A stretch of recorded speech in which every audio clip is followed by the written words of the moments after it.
Free fire এবং blaster গেমের ভিতরে একজন ভার্সেস করাতে বলেছিল, তাই চলে আসলাম ভার্সেস করানোর জন্য। ফ্রি ফায়ার AK-47 গান দিয়ে যখন আমি গুলি করলাম, যেহেতু ফ্রি ফায়ার গেমটা রিয়েলিস্টিক গেম, তাই এতে কোনো রিকোয়েল নাই, এক জায়গায় গুলি মারা যায়। আর যেহেতু এটা রিয়েলিস্টিক গেম, সেহেতু ফ্রি ফায়ার অটো এম, তো অটো এমের কারণে আমি খুব তাড়াতাড়ি সহজে এনিমিটাকে মেরে দিলাম। সব থেকে মজার বিষয় হলো এই গেমের রিলোড অ্যানিমেশন, যেহেতু রিয়েলিস্টিক গেম সেহেতু অনেক সুন্দর অ্যানিমেশনটা। আর এটা হলো ব্লাস্টার গেমের কার্টুন গেম বা কপি গেম। এই কপি গেমে দেখতে পাচ্ছি AK-47টা খুব সুন্দর লাগছে। আবার এই কার্টুন গেমে যখন আমি গুলি করি AK-47 দিয়ে, তখন এম কিন্তু এক জায়গায় রাখতে পারছি না, কারণ এটা রিয়েলিস্টিক গেম না, কার্টুন গেম, এমটা সরে যাচ্ছে।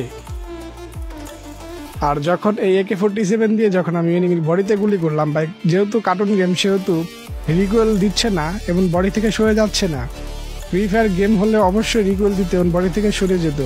আরও কি বলবে কোন গেম কার্টুন এবং কোন গেম কপি গেম?